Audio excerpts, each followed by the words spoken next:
Yaxshimisilar do'stlar, bugun me'morlik dasturxonimizning oldi bo'lgan cho'ng kichkimiz yaxshi ko'rib yeydigan qaymoqli yuta qilib keldim. Etish usulimi nihoyat oddiy, ham shunchalik yeyishlik, ham singishlik. Qaynamiz qanday etimizni birlikda ko'rib boqamdik. Oldi bilan muvofiq un tayyorlab, tuzni ozroq silib, chingroq tutib xumir yo'g'irib olamiz.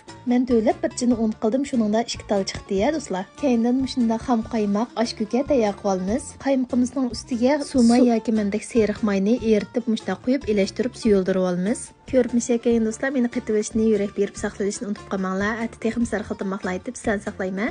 Oshko'kimizni ushoq to'g'rib olamiz. Men xamirni 2 bo'lib yumaloq qilib zugul qilib oldim. Bu xamirimizni endi toza nippiz yeymiz-chimi do'stlar? Qancha nippiz bo'lsa shuncha yaxshi. Men hamma tomoqni itima deb qo'yatganim bilan shu xamir yeyishga kelgan sal galroq bekliq tub-tuzliq do'kilak qilib yeyolmayman.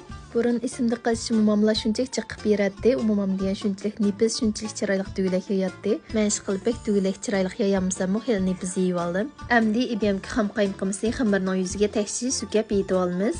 Tekshi sukib olgandan keyin endi ibam ushoq to'g'rib olgan oshko'kimizni to'piga chechib olamiz. Endi yugashni boshlab ketsak bo'ldi. Mushtaq tugiltib yugib olsak bo'ldi. Yugab bo'lgandan keyin jumbilimizdan teyini yaxshiroq bir mayli etib jumbilga silib olsak bo'ldi. Men endi 2 tali bo'lgandan keyin cho'ng jumbilimni avar qilmay, kichik ko'r jumbilimni pishirib olay debdim-ekan, lekin bu jumbilim sal kichik kelib qoldi. Keyinda mana yana bir nippiz yeb qaymoqlarimizni sukab oshko'kalarimizni chechib silib oldim. Mashkinsning oshko'kisi sal ozib qoldi. Oshko'kini yaxshi ko'maydiganlar bo'lsa, oshko'kini o'rniga piyoz sukab chechib qilsanglarmi foiz bo'ldi. Burun kichik vaqtlarimiz shu piyozni qilib beradi momamlar. Mana ishkilasini tugib tayyor qilib oldim. Endi jumbilimizga silib 15 minut pishirsak pishidi do'stlar. Endi buni chiroyli kesib, chizib olgandan keyin o'ttirliq qaytiqlarimizni qo'yib achchiqdigan bo'lsak, shunchalik ham chiroyli, ham shunchalik yeyishlik chiqdi. Sizlar ham oilada cho'qim bir sinab etib yiqinglar do'stlar, cho'nglarni shuncha xush ko'ribsizlar. Qanamsa atini yetmaki, at ko'rishaylik.